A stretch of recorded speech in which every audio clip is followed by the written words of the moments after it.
시청자 여러분 안녕하십니까? 3월 6일 수요일 굿모닝 YTN 1부 시작합니다. 먼저 주요 뉴스 보고 오겠습니다. 의대 증원 신청 접수를 마감한 결과 전국 40개 의과대학이 올해 입시에서 3,400여 명을 늘려달라고 신청했습니다. 지난해 1차 수요조사 때보다 대폭 늘어난 건데 전공에 이어 의대 교수들의 반발도 커지고 있습니다.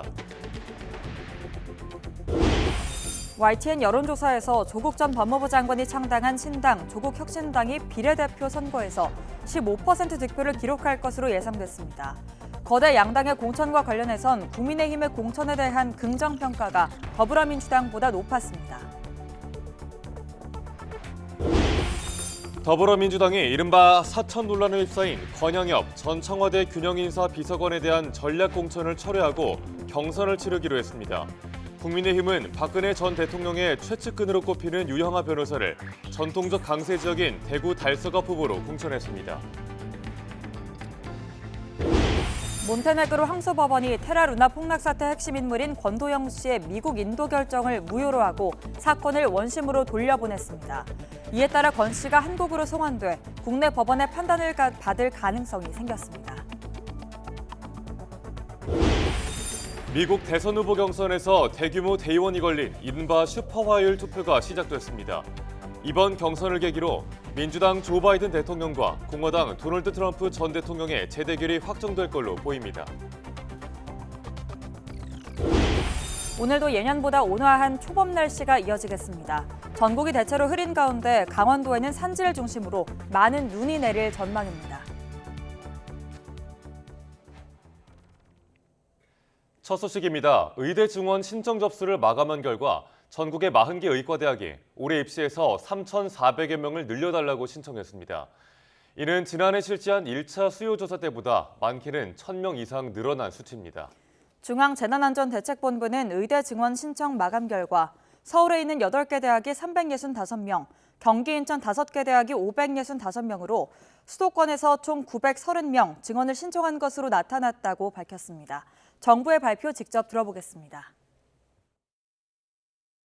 2월 22일부터 3월 4일까지 2025학년도 의과대학 정원 신청을 받은 결과 총 40개 대학에서 3,401명의 증원을 신청하였습니다. 서울 소재 8개 대학 365명, 경기, 인천 소재 대학 5개 대학 565명으로 수도권 13개 대학은 총 930명의 증원을 신청하였습니다. 그 외 비수도권 27개 대학은 2,471명의 증원을 신청하였습니다. 이는 작년 11월 조사한 증원 최대 규모를 상회하는 수치입니다. 특히 비수도권 대학의 증원 신청 비율이 72%로 지역 의료 및 필수 의료 강화에 대한 지역의 강력한 희망을 표시한 것으로 풀이됩니다. 각 대학이 요구한 의대 정원 증원 규모가 기존 예상치를 훌쩍 뛰어넘은 가운데 의대 교수들은 정부의 증원 처분을 막아달라며 법원에 소송을 냈습니다. 하지만 정부는 예정대로 증원을 추진하겠다는 입장이어서 양측의 공방이 법정에서 이어질 것으로 보입니다. 김철희 기자입니다. 정부가 대학들이 신청한 내년도 의대 증원 규모를 발표한 날, 의대 교수들이 증원에 반대하며 법정 다툼을 시작했습니다.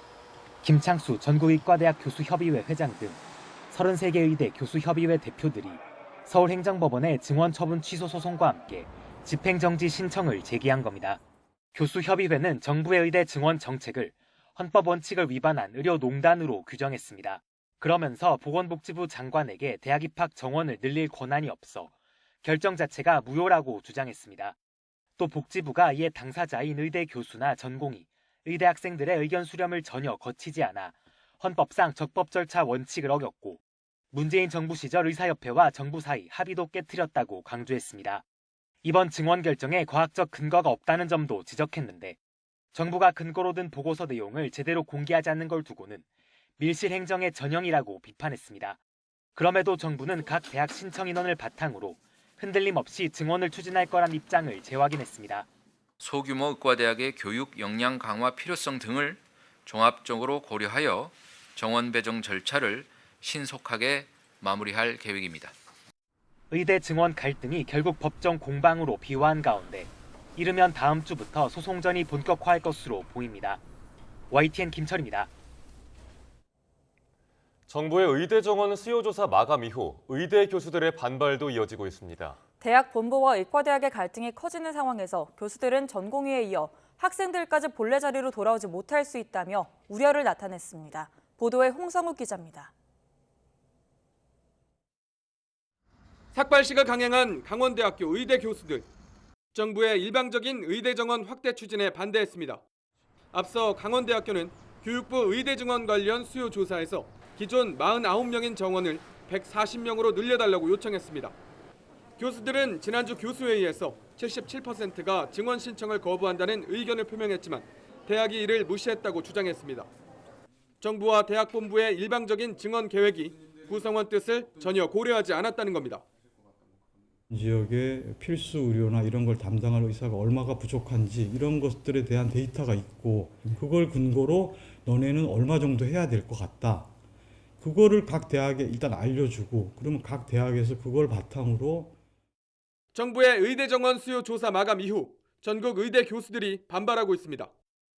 충북대병원과 경북대병원 등 일부 지역 대학 교수들은 SNS를 통해 사직 의사를 밝히거나 실제 사직서를 제출하기도 했습니다. 울산대와 원광대 의대, 연세대, 고려대 역시 마찬가지.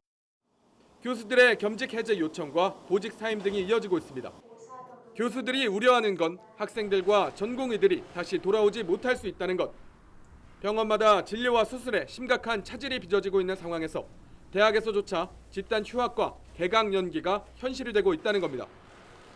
이렇게 일방적인 정원 신청 이런 과정을 통해서는 도저히 돌아오지 못할 것 같고 뭔가 정부에서 좀 전향적으로 좀 협상의 여지라든지 뭐 이런 어떤 합의를 좀 하려는 자세를 보여야 된다고 생각합니다. 전국 각 대학이 정원 확대를 요청한 후 정부와 의료계는 물론 대학 본부와 의과대학의 갈등 역시 커지는 상황. 교수들은 이대로 정원 확대가 이루어진다면 단체 행동도 불가피하다고 밝혔습니다. YTN 홍서욱입니다. 정부의 의대 증원 추진에 반발해 병원을 떠난 전공의가 전체 90%를 넘은 걸로 나타났습니다. 중앙재난안전대책본부는 전국의 수련병원 100곳에서 인천을 제외한 레지던트 1에서 4년차 전공의 9,900여 명 가운데 8,900여 명이 근무지를 이탈한 것으로 확인했다고 밝혔습니다. 중대본은 그제를 기준으로 7,854명에 대한 미복귀 증거를 확보했다며 이들에 대해서는 어제부터 면허 정지를 위한 사전 통지서를 발송하는 등 행정처분 절차에 들어갔다고 밝혔습니다. 또 주동 세력을 중심으로 경찰에 고발을 할 계획이라며 고발 대상과 시기 등은 내부 검토를 거쳐 확정할 방침이라고 덧붙였습니다.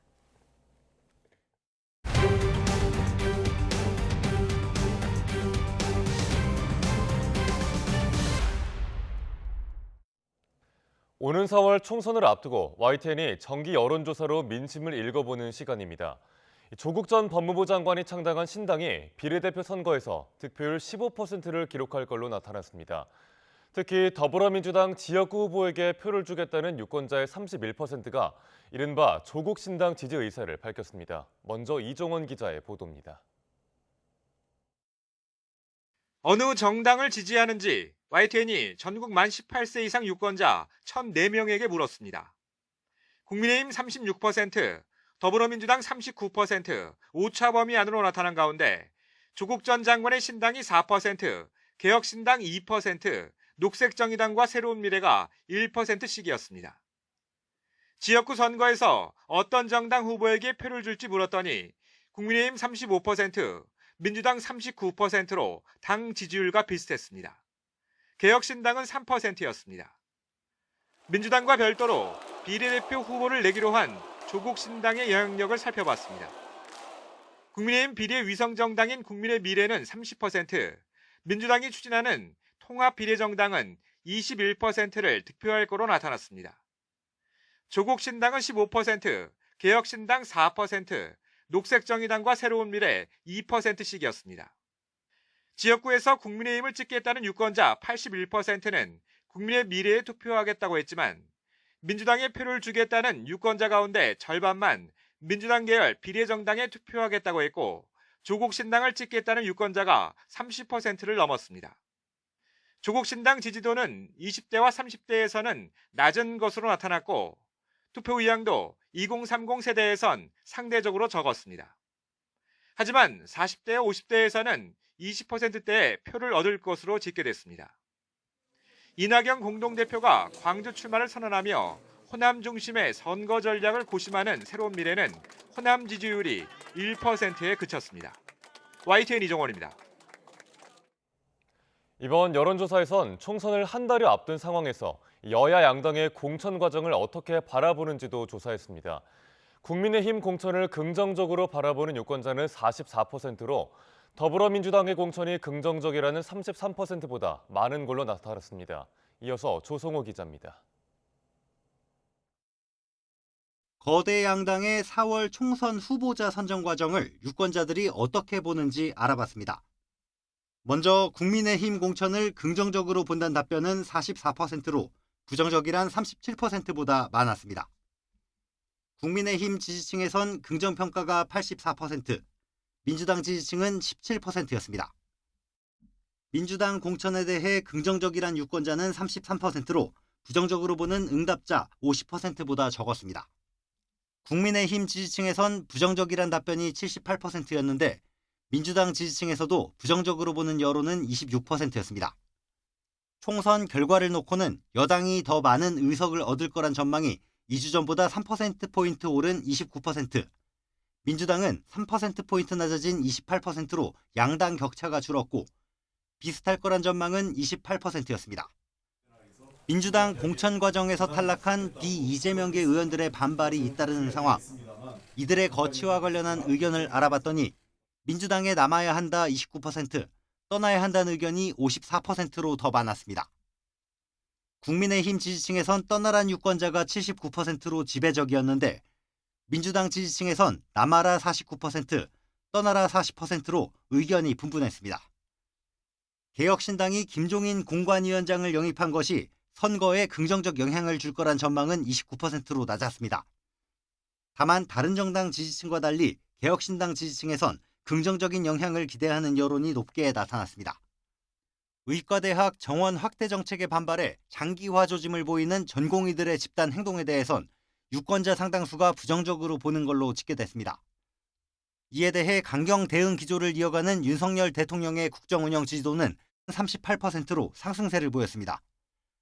하지만 부정평가 역시 지난 조사 때와 같은 57%를 유지했습니다. YTN은 여론조사기관 엠브레인 퍼블릭에 의뢰해 지난 3일부터 이틀 동안 전국 유권자 1,004명을 전화면접 방식으로 조사했습니다. 표본오차는 95% 신뢰 수준의 플러스 마이너스 3.1%포인트, 응답률은 12.8%입니다. 전체 질문지를 포함한 자세한 사항은 중앙선거 여론조사 심의위원회 홈페이지를 보시면 됩니다. YTN 조성호입니다. 더불어민주당이 지난 대선 때 이재명 대표의 부인 김혜경 씨를 보좌했던 권향엽 전 청와대 균형인사 비서관에 대한 전략공천을 철회하고 이 지역구의 현역 의원과 경선을 치르도록 했습니다. 당 차원의 반박에도 사천 논란이 잦아들지 않는 점이 영향을 준 것으로 보입니다. 보도에 김대겸 기자입니다. 민주당이 예정이 없던 긴급 최고위를 열고 권향엽 전 비서관에 대한 전남 순천 광양 곡성 구례을 전략공천 결정을 번복했습니다. 지난 2일 당 지도부 회의에서 의결한 지 사흘 만입니다. 권 전 비서관의 요청을 받아들여 이 지역구 현역인 서동용 의원과 2인 경선을 진행하기로 했다는 게 민주당의 설명입니다. 더 이상 당에 부담을 주지 않겠다는 대승적 결단으로 경선을 요청해 왔습니다. 이를 최고위는 받아들여. 하지만 정치권에선 이른바 사천 논란이 영향을 미쳤을 거란 분석이 나오고 있습니다. 지난 대선 때 이재명 대표의 부인 김혜경 씨를 보좌했던 권 전 비서관을 강세 지역에 전략 공천한 걸 두고 당 일각에서조차 우려의 목소리가 나왔기 때문입니다. 물론 민주당은 이런 지적을 강하게 반박했습니다. 권 전 비서관은 이 대표의 부인과 아무런 사적 인연이 없고 단지 대선 선대위 배우자실에 부실장으로 임명됐을 뿐이라고 강조했습니다. 전남 지역에 여성 의원이 없고 당헌 당규의 여성 30% 공천 조항을 고려한 거지 사천은 아니란 겁니다. 사천을 했다는 등 이런 가짜 뉴스를 보도하는가 하면 그걸 집권 여당이 증폭시키면서 민주당의 공천 시스템을 폄하하고 한 발 더 나가 법적 대응까지 예고했는데 국민의힘은 공세의 끈을 놓지 않고 있습니다. 합리성을 찾아볼 수 없는 낙하산 공천, 김혜경 씨의 사법 리스크에 대비한 사천이란 주장까지 꺼내들며 압박 수위를 높였습니다. 대표 부인의 일정과 수행을 담당한 인사를 위한 위인 설천일 뿐 모든 면에서 겨자씨 한 알만큼의 합리성도 찾아볼 수 없습니다. 공천을 둘러싼 민주당의 내용을 자극하는 동시에 유권자에게 여당은 다르다는 이미지를 부각하려는 전략으로 풀이됩니다. 민주당의 공천 내용에 여당까지 참전하면서 관련 논란이 확산하는 모습입니다. YTN 김대겸입니다. 더불어민주당 이재명 대표와 조국혁신당의 조국 대표는 어제 국회에서 만나 4월 총선에서 윤석열 장관 심판을 위해 힘을 합쳐야 한다고 강조했습니다. 이 대표는 취임 인사차 국회에 당대표실로 찾아온 조 대표에게 모두가 단결하고 하나의 전선에 모여서 윤석열 정권의 폭정을 끝내는 국민적 과제를 함께하길 기대한다고 말했습니다. 조 대표도 윤석열 정권의 검찰 독재를 조기에 종식하기 위해 싸울 것이라며 연대와 협력을 해야 윤석열의 강, 검찰 독재의 강을 건널 수 있다고 밝혔습니다. 이 대표와 조 대표의 발언 이어서 들어보겠습니다.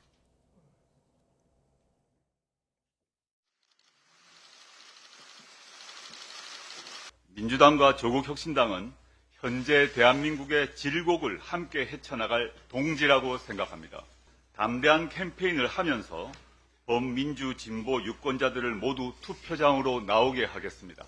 이렇게 연대하고 협력해야 우리는 4월 총선에서 윤석열의 강, 검찰 독재의 강을 건널 수 있다고 확신합니다. 조국혁신당 조국 대표님을 환영합니다. 우리 모두에게 주어진 과제는 동일합니다. 이번 총선에서 윤석열 정권에 반대하는, 윤석열 정권을 심판하고자 하는 모든 정치 세력이 힘을 합쳐야 합니다. 그중에 조국혁신당이 함께 있다고 생각합니다. 국민의힘 한동훈 비상대책위원장은 더불어민주당 이재명 대표와 조국혁신당의 조국 대표가 윤석열 정권 심판에 힘을 합치자고 한 목소리를 낸 데 대해서 국민에게 대단히 해로운 결합이라고 비판했습니다. 한 위원장은 어제 충북 청주 현장 간담회 뒤 기자들과 만나 이 대표가 조국 신당과 연대 안 한다고 한 말을 믿으셨느냐며 계획대로 진행되는 것이기 때문에 놀라운 건 없다면서도 이같이 말했습니다. 이어 이제는 속내를 다 들킨 마당에 그냥 막장으로 가자는 생각인 것 같다면서 합리적인 사람은 다 내쫓고 그 자리를 위헌 종북정당인 통진당의 후예와 조국 같은 사람으로 채우고 있다고 주장했습니다. 국민의힘이 박근혜 전 대통령의 최측근으로 꼽히는 유영하 변호사를 전통적인 강세 지역인 대구 달서갑의 후보로 확정했습니다. 현역 의원 3명은 추가로 컷오프를 했고 최근에 입당한 민주당 출신의 김영주 의원은 김 의원의 원래 지역구인 서울 영등포 갑에 전략 공천했습니다. 보도에 강민경 기자입니다. 홍석준 의원이 현역으로 있는 대구 달서갑의 국민의힘 후보로 유영하 변호사가 낙점됐습니다. 박근혜 전 대통령의 최측근이 여당 당세가 강한 지역의 후보로 결정된 겁니다. 최종적으로 단수 추천하는 것이 좋겠다. 이렇게 약간 정무적인 판단 부분도 들어가 있다. 홍 의원은 자연스레 공천 배제, 컷오프 됐습니다. 다른 지역에서도 현역과 원외 도전자의 희비가 엇갈렸습니다. 서울 서초울과 강남평에선 신동욱 전 TV조선 앵커와 고동신 전 삼성전자 사장이 공천장을 거머쥐게 됐습니다. 박성중 의원은 경기 부천 을로 지역구를 옮겼고 유경준 의원 역시 재배치가 검토되고 있습니다. 서초울에 공천을 신청한 비례대표 지성호 의원은 탈락했습니다. 경선 지역 5곳 가운데 부산 서구 동구의 안병길 의원은 기회를 얻지 못하면서 고배를 마셨습니다. 현역 의원 3명이 하루에만 추가로 컷오프된 겁니다. 이로써 경선 패배를 포함해 지금까지 본선에 오르지 못한 여당 의원은 13명으로 늘었습니다. 민주당 출신 김영주 의원과 김윤식 전 시흥시장은 옷을 갈아입고 자신들의 안방에서 야당 후보와 대결을 펼치게 됐습니다. 무감동 공천 지적에 꺼내든 국민 추천제도 윤곽을 드러냈습니다. 서울 강남갑과 강남을, 대구 동군이갑, 북갑, 울산 남갑 등 5개 선거구에서 국민이 추천한 후보를 받기로 했습니다. 이들 지역 현역 의원 역시 지원할 수 있지만 새로운 인물을 내세울 거란 관측이 적지 않습니다. 현역 의원과 경선을 하지 않아도 된다는 것이 정치 시민들에게는 엄청나게 진입장벽을 낮춘 것이라고 생각하고, 국민의힘은 국민 추천 지역을 제외한 나머지 지역구 공천 작업을 내일까지 마무리 짓겠다는 계획입니다. 낮은 정치 신인 비율은 위성정당의 비례대표 공천 과정에서 극복하겠다고 했는데 이 결과에도 관심이 쏠립니다. YTN 강민경입니다. 테라루나 폭락 사태 핵심 인물로 미국으로 인도가 예정됐던 권도영 씨가 우리나라에서 죗값을 치를 가능성이 열렸습니다.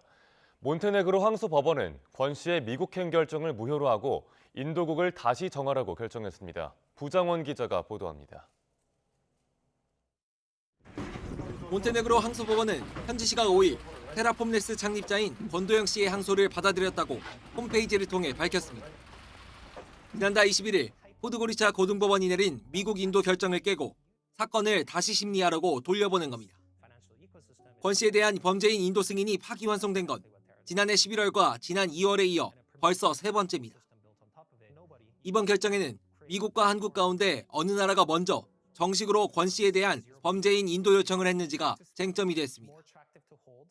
앞서 고등법원은 미국의 인도 요청서가 한국보다 하루 앞선 지난해 3월 27일 도착했다고 봤는데 항소법원은 이 판단에 중대한 하자가 있다고 봤습니다. 한국 법무부가 지난해 3월 24일과 26일 각각 영문과 몬테네그로어로 이메일을 보냈고 전자로 보낸 요청서도 일정 조건이 갖춰지면 정식 요청으로 볼 수 있다는 점을 고려하지 않았다는 겁니다. 이번 결정으로 권 씨의 인도국은 원점에서 다시 결정될 전망입니다. 결과에 따라 권 씨가 한국으로 송환돼 우리 법원의 판단을 받을 수도 있습니다. 포드고리차 고등법원이 다시 미국으로의 인도를 결정하더라도 권 씨 측은 최고 형량이 40년가량인 한국으로의 송환을 바라고 또다시 항소할 가능성도 큽니다. 미국은 개별 범죄의 형을 합산해 100년 이상의 징역형도 가능하기 때문입니다. 권 씨는 테라루나 폭락 사태로 2022년 4월 한국을 떠나 도피 행각을 벌이다가 지난해 3월 몬테네그로에서 여권 위조 혐의로 체포된 이후 현지에서 구금된 상태로 재판을 받고 있습니다. YTN 부장원입니다. 어제 오후 4시 반쯤 경기 수원시 우만동에 있는 상가 1층에서 초등학생들이 탑승한 학원 차량이 돌진하는 사고가 일어났습니다. 이 사고로 학원 승합차 운전자와 매장 안에 있던 사장과 손님 등 8명이 크고 작은 부상을 입었지만 생명에는 지장이 없는 걸로 확인됐습니다. 사고 당시 학원 차량엔 초등학생 5명이 타고 있었고 크게 다치진 않은 걸로 알려졌습니다. 이 사고는 상가 골목에서 직진하던 학원 차량이 다른 승용차의 옆면을 들이받치면서 발생한 걸로 파악됐습니다. 경찰은 블랙박스 등을 토대로 정확한 사고 경위를 조사하고 있습니다. 어제 오후 4시 10분쯤 전남 화순군 신기리에서 중학교 통학버스가 신호를 기다리던 승용차를 들이받았습니다. 사고 충격으로 승용차가 밀리면서 앞에 있던 다른 승용차 2대와 1톤 화물차도 잇따라 부딪혔습니다. 이 사고로 3명이 다쳐 병원으로 옮겨졌는데 통학버스에 타고 있던 학생들은 다치지 않았습니다. 경찰은 버스 운전기사를 상대로 정확한 사고 경위를 조사하고 있습니다. 경기 남양주시 한 필라테스 학원이 회원들에게 수강료를 받고선 환불해주지 않고 돌연 폐업해 경찰이 수사에 착수했습니다. 경기 남양주 북부경찰서는 어제 학원 수강생들이 원장 A씨와 전 원장 B씨를 사기 혐의로 고소한 사건을 조사하고 있다고 밝혔습니다. A씨는 지난해 11월 B씨로부터 기존 회원을 이어받는 조건으로 학원을 넘겨받았는데 지난달 일방적으로 폐업을 공지하면서 자신이 직접 계약한 회원권만 환불하겠다며 잠적한 걸로 조사됐습니다. 현재까지 파악된 피해자만 90여 명, 추정 피해 금액은 7천여만 원에 달하는데 경찰은 2사람에게 사기의 고의가 있었는지 확인하고 있습니다. 미 대선 경선의 분수령인 슈퍼 화요일을 맞아 15개 주에서 동시에 경선이 치러지고 있습니다. 민주당과 공화당은 현지 시각 5일 각각 캘리포니아와 노스캐롤라이나 등 15개 주에서 예비선거와 당원대회를 열고 있습니다. 6개 시간대 지역에서 진행되고 있는 슈퍼 화요일은 미국 동부 시간을 기준으로 아침 7시에 시작돼 자정쯤 끝날 예정입니다. 바이든 대통령과 트럼프 전 대통령이 각 당에서 압도적인 우위를 점하고 있어서 승패는 개표가 시작된 지 얼마 지나지 않아 판가름 날 전망입니다. 대의원 3분의 1가량이 걸린 슈퍼 화요일이 끝나면 경선의 윤곽이 더 뚜렷해지면서 바이든 대통령과 트럼프 전 대통령의 재대결 구도가 사실상 확정될 것으로 보입니다. 11월 미국 대통령 선거를 위한 공화당 후보 경선에서 패색이 짙어진 니키 헤일리 전 유엔 대사가 현재 시간 5일로 예정된 슈퍼 화요일 이후 일정이나 광고를 전혀 잡지 않은 것으로 알려져 거취에 관심이 쏠리고 있습니다. 월스트리트 저널은 헤일리 전 대사가 5일 이후 예정된 일정이 없으며 디지털 광고나 문자 메시지 이외에는 TV나 라디오 광고 계획이 없다고 보도했습니다. 또 월스트리트 저널은 헤일리 전 대사가 슈퍼 화요일에 경선 결과가 나오면 경선 일정을 계속할 것인지를 결정할 필요가 있을 것이라고도 보도했습니다.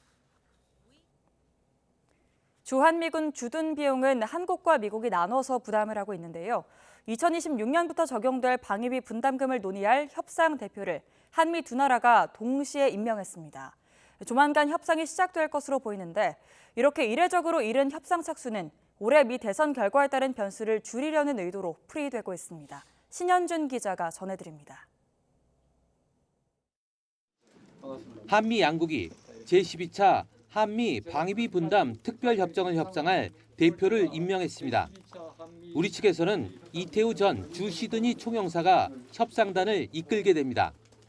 이 대표는 북핵 외교 기획단장과 북미국 심의관 등을 역임해 한미 동맹의 다양한 분야에서 경험과 전문성을 갖고 있다는 게 외교부의 설명입니다.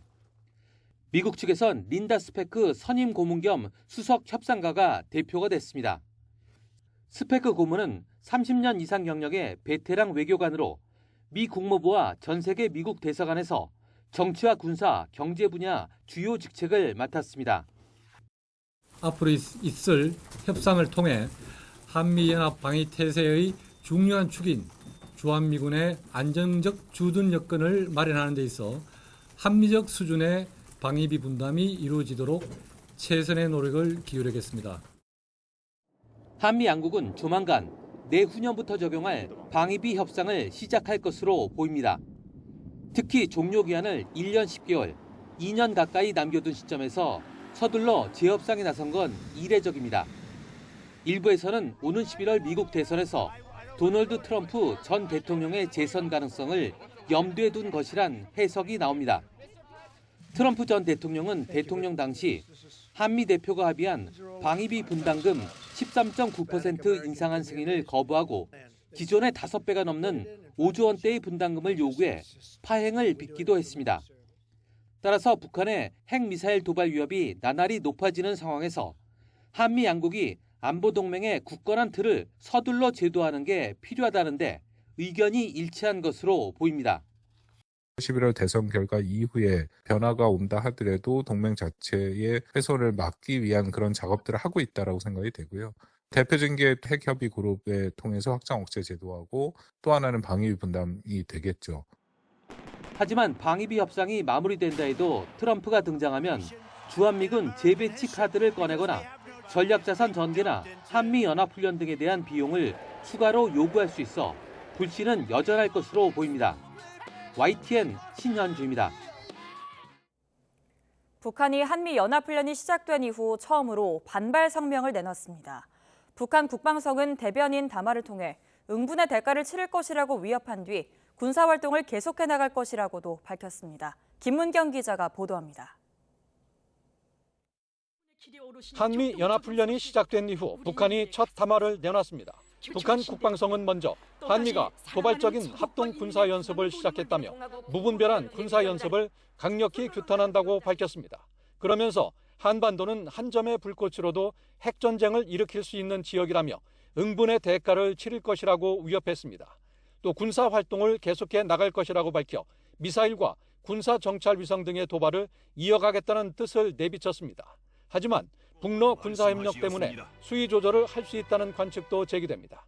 북한이 한미 연합훈련을 겨냥해 오늘 말폭탄을 쏟아냈지만 북한 내부는 김정은 체제 공고와 러시아의 군사임에게 더 집중을 하고 있기 때문에 대형 도발은 하지 못할 것으로 보입니다. 이런 가운데 지상과 해상, 공중에서 연례적 방어훈련인 한미연합연습은 예정대로 진행 중입니다. 공중에서는 각종 전투기가 참가한 가운데 가상적기에 대응하거나 목표물의 정밀 타격 훈련을 실시 중이고 정찰기는 북한군의 동향을 예의주시하고 있습니다. 이 같은 야외 기동 훈련은 지난해 같은 기간 대비 2배 이상 늘어난 48차례 실시됩니다. 또 올해 상반기 중으로 예상되는 한미 핵협의그룹 완성을 앞두고 북한의 핵위협을 세분화해 대응하는 훈련도 실시 중인 것으로 알려졌습니다. 군 당국은 이번 연합훈련을 빌미로 북한이 무력 도발을 벌일 수 있다고 보고 대북 경계와 감시 태세를 유지한 가운데 훈련을 실시하고 있다고 밝혔습니다. YTN 김문경입니다. 중국 정부가 올해 경제 성장률 목표를 예상치보다 높은 5% 안팎으로 제시하면서 안정보단 성장에 더 무게를 실을 걸로 보입니다. 중국이 대대적인 경기 부양을 예고하면서 우리 기업들의 수출에도 긍정적 영향을 미칠 거란 분석이 나왔습니다. 홍상희 기자입니다. 베이징 인민대회당에서 열린 전국 인민대표대회 개막식에서 중국은 올해 경제 성장률 목표를 5% 안팎으로 제시했습니다. 지난해와 같은 목표치입니다.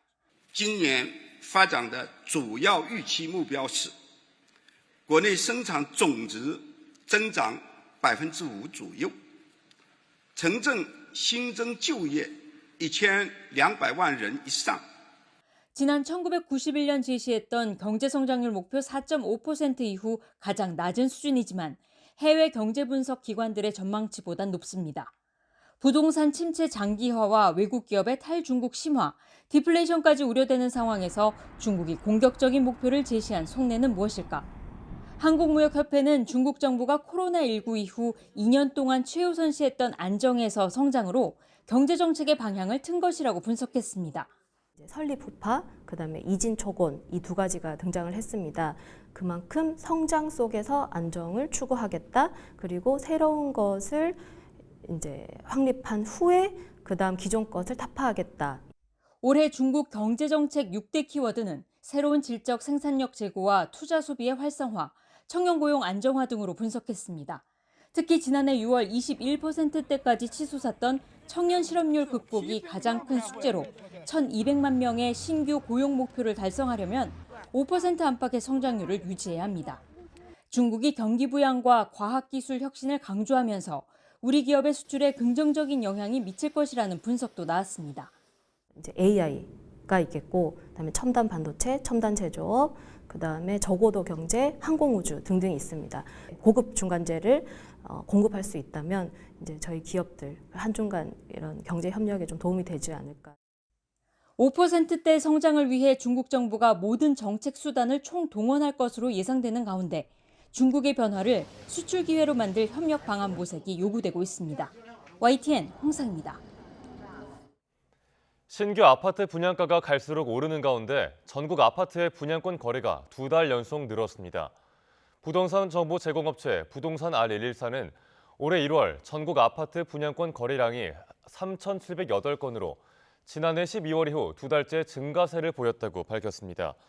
최근 공사비 상승으로 신규 분양가가 급등하면서 전매가 비교적 자유로운 지방 위주로 가격이 저렴한 분양권 거래가 늘어난 걸로 분석됩니다.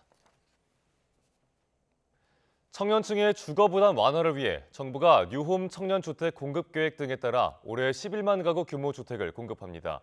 국토교통부는 청년의 힘으로 도약하는 대한민국을 주제로 개최된 민생토론회에서 이 같은 내용의 정책을 발표했습니다.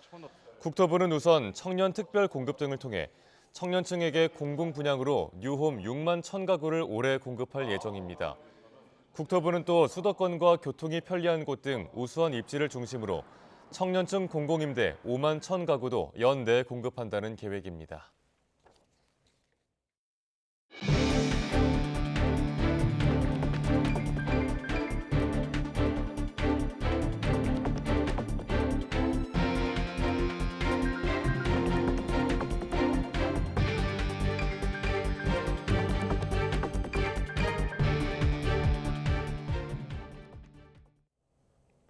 정부의 의대 정원 2,000명 확대 방침에 의사들이 강하게 반발하고 있지만 대학들이 신청한 내년도 의대 증원 규모는 3,000명을 넘어섰습니다. 지난해 1차 수요조사 때보다도 오히려 크게 늘어난 수치인데 일부 의대 교수들은 거세게 반발하고 있습니다. 김혜은 기자가 보도합니다.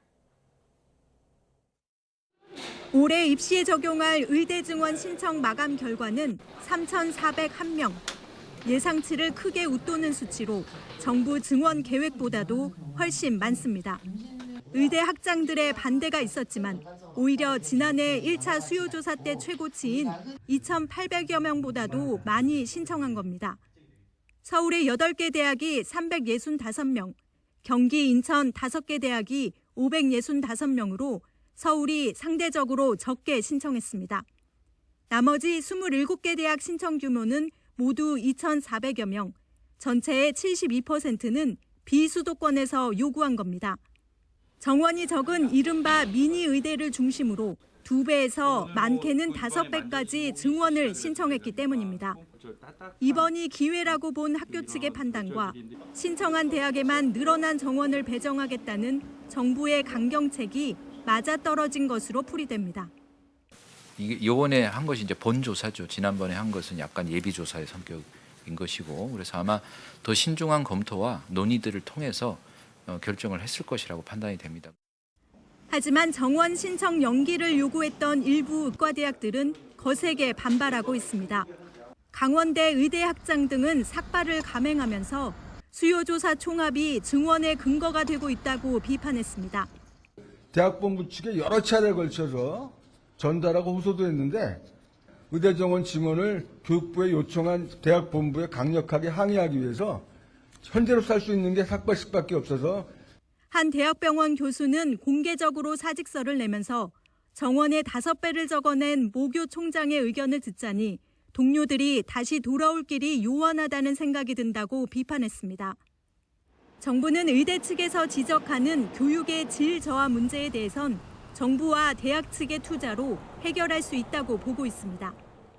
증원된 분야만큼 교원과 어떤 시설 투자들을 해나간다는 계획들을 가질 것으로 저희 보고 있습니다. 2,000명 정원을 40개 학교에 어떻게 배분할지는 위원회를 구성해서 이달 안에 마무리할 계획입니다. YTN 김혜은입니다. 정부의 의과대학 정원 증원에 반발하는 전국 의대 교수들이 정부를 상대로 행정소송을 내며 법적 공방을 시작했습니다. 의대 정원을 2,000명 증원하겠다는 정부의 계획 발표 이후 이를 반대하는 행정소송이 제기된 건 이번이 처음입니다. 전국 33개 의대 교수협의회 대표들은 대입 정원을 결정할 권한이 없는 복지부 장관이 증원 처분을 내린 건 무효이고 이를 통보받아 교육부 장관이 진행한 후속 조치 역시 무효라고 주장했습니다. 전공의 집단 사직 사태가 보름 넘게 이어지고 있습니다. 이런 가운데 대통령실은 이른바 빅5를 포함한 상급 종합병원이 장기적으로 전문의 중심으로 전환돼야 한다고 밝혔는데요. 의대 증원을 넘어 의료계 큰 그림을 바꾸는 내용인데 윤석열 대통령의 청사진이 무엇인지 조은지 기자가 정리했습니다. 의대 증원을 둘러싸고 정부와 의료계는 일촉즉발, 양보 없는 강대강 대치를 이어가고 있습니다. 윤석열 대통령은 국민 생명을 볼모로 집단 행동을 해선 안 되고 의료개혁은 타협 대상이 될 수 없다면서 연일 흔들림 없는 원칙 대응을 강조합니다. 국민이 아플 때 제때 제대로 된 치료를 받지 못한다면 국가가 헌법적 책무를 다하지 못하는 것이 됩니다. 윤 대통령은 당장 발등에 불인 의대 정원을 2,000명 늘리는 문제를 넘어 의료계 큰 그림까지 바꿀 생각입니다. 특히 이번에 전공의가 대거 이탈한 서울의 이른바 빅5 병원은 장기적으로 전문의 중심으로 가야 한다는 의지가 엿보입니다.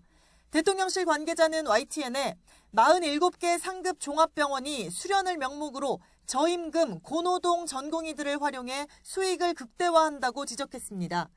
억대 연봉을 받는 전문의의 브랜드 가치를 앞세워 중증이 아닌 지방의 환자들까지 빨아들여 일종의 사업을 한다는 설명입니다. 그래서 정부는 상급 종합병원은 본래 취지대로 수술 난도가 높은 중증 질환에 집중하고 응급이나 외래 수요를 다른 종합병원으로 옮겨 지속 가능한 의료 개혁에 나선다는 방침입니다. 전문의 중심으로 병원을 운영하고 전공의는 수련에 집중하게끔 확실히 업무 분담을 하는 것이 의료진 경쟁력이나 보상, 삶의 질 등에서 윈윈이자 선순환이 된다는 건데 이런 내용은 정부의 필수 의료정책 패키지에도 인력 운영 혁신이란 제목으로 담겼습니다. 윤 대통령은 또 120대 국정과제에 필수 공공의료 강화를 통해 지역 완결적 의료체계를 구축하겠다고 명시했는데 의료 인프라가 지방시대의 핵심이라는 확고한 믿음도 있습니다. 지역의 거점 의과대학과 그 거점 병원에 대한 정부의 재정 투자는 하여튼 좀 확실하게 이렇게 할 테니까 아무 걱정하지 마시고. 대통령실은 법과 원칙에 따른 흔들림 없는 대응이 윤 대통령 강점이라면서 확고한 청사진과 전폭적인 여론 지지도 있는 만큼 좌고우면하지 않을 거라고 분위기를 전했습니다. YTN 조은지입니다.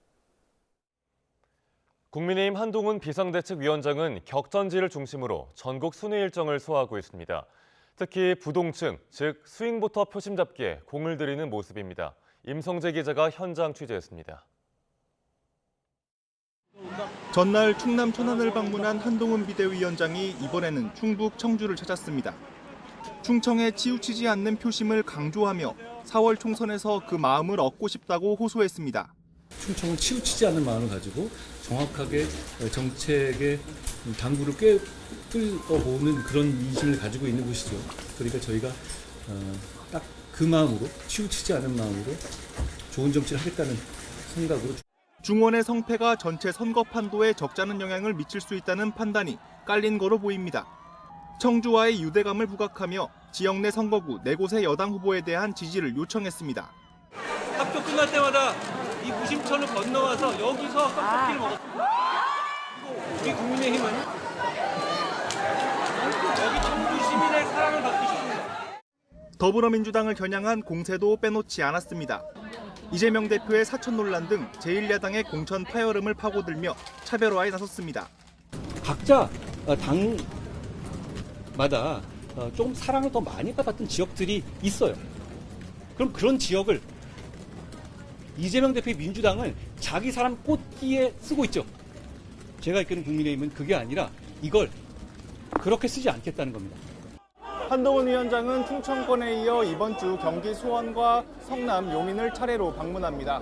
격전지 집중 공략에 나선 한 위원장이 이 총선 승리에 열쇠를 쥔 중도층 민심을 얼마나 끌어안을 수 있을지 주목됩니다. YTN 임성재입니다. 한편 국민의힘이 민주당 출신 김영주 의원을 서울 영등포갑의 여당 후보로 공천한 당일 이재명 대표는 직접 해당 지역구를 방문했습니다. 탈당한 김 의원을 비판하며 민주당 최현일 후보에 대한 지지를 호소했습니다. 박기환 기자입니다. 김영주 의원이 민주당 옷을 입고 내리 삼선을 한 서울 영등포 갑을 이재명 대표가 찾았습니다. 국민의힘이 김 의원을 이 지역의 여당 후보로 낙점한 날입니다.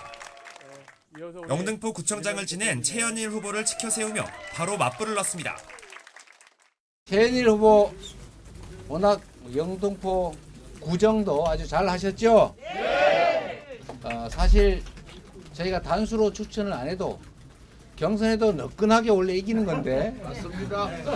더 이상한 핑계를 대고 나가시는 바람에 김영주 의원의 지역 기반이 상당한 만큼 직접 팔을 걷어붙인 것으로 보입니다. 이재명 대표는 최근 공천 갈등과 김영주 부의장 탈당 사태와 관련해 지역 민심을 달래는 동시에 윤석열 정부 심판론을 거듭 호소했습니다. 특히 김 의원이 하위 20%에 들어간 이유를 조목조목 꼬집었습니다. 채용 비리가 문제가 됐기 때문에 소명을 요구했고 소명이 되지 않았다고 봤기 때문에 그래서 규정에 따라서 절대평가로 50점을 감점한 것입니다. 수사받은 적도 없고 자신과는 관련 없는 사건이란 김 의원의 반박에도 작심 비판한 겁니다. 당 공천 작업이 마무리 단계인 만큼 이 대표는 다른 격전지 역시 힘을 쏟겠다는 방침입니다. 하지만 본인 지역구에서 원희룡 전 국토교통부 장관의 도전장을 받아든 건 전국 선거 지원 일정에 부담으로 작용할 것으로 보입니다. YTN 박견입니다. 3월 6일 미리 보는 오늘입니다. 더불어민주당 공천에서 배제된 뒤 탈당을 고민해왔던 친문좌장 홍영표 의원이 오늘 앞으로의 거취에 대한 입장을 발표합니다. 홍 의원은 오늘 오전에 국회에서 기자회견을 열고 민주당 공천 현황에 대한 비판과 함께 당 잔류 여부에 대한 구체적인 계획을 밝힐 예정입니다. 앞서 홍 의원은 지난 1일 심야 최고위에서 컷오프가 의결된 뒤 거듭 탈당을 시사해왔습니다. 오늘 더불어민주당은 현역 의원과 원외 도전자가 맞붙은 지역구 12곳을 포함해서 총 20개 지역구의 경선 결과를 발표합니다. 특히 현역 하위 10% 평가를 받은 비명계 박용진 의원의 서울 강북을과 하위 20%에 포함된 비명계 김한정, 윤영찬 의원 등의 지역구 경선 결과에 관심이 쏠리고 있습니다. 득표 점수의 최대 30%가 깎이게 되는 하위 평가 의원들의 성적표는 민주당 내 공천 갈등에도 영향을 미칠 전망입니다. 오늘 국민의힘은 경기 하나물과 부산 북구을 후보자를 추가로 모집합니다. 이 두 곳은 선거구 획정으로 이번에 신설된 지역구인데요. 여당은 후보자 접수를 마치는 대로 단수 공천이나 경선 등 방침을 정할 것으로 보입니다. 또 국민의힘은 발표를 미뤄왔던 부천갑 등 경기 지역 5개 지역구와 전남 지역 2곳의 공천에도 속도를 내서 내일까지는 마무리 짓겠다는 계획입니다. 의료법 위반 등의 혐의로 고발을 당한 의사협회 비대위의 주수호 언론홍보위원장이 오늘 첫 경찰 조사를 받게 됐습니다. 서울경찰청 공공범죄수사대는 오늘 오전 주 위원장을 불러서 조사할 계획인데요. 앞서 보건부는 주 위원장을 비롯한 의협의 전현직 지도부 5명을 의료법 위반과 업무방해 등의 혐의로 고발했습니다. 경찰은 이번 주 일요일에는 노환규 전 의협 회장을, 또 오는 12일에는 김태구 의협 비대위원장을 부르는 등 차례로 이들을 소환 조사할 계획입니다. 지금까지 미리 보는 오늘이었습니다.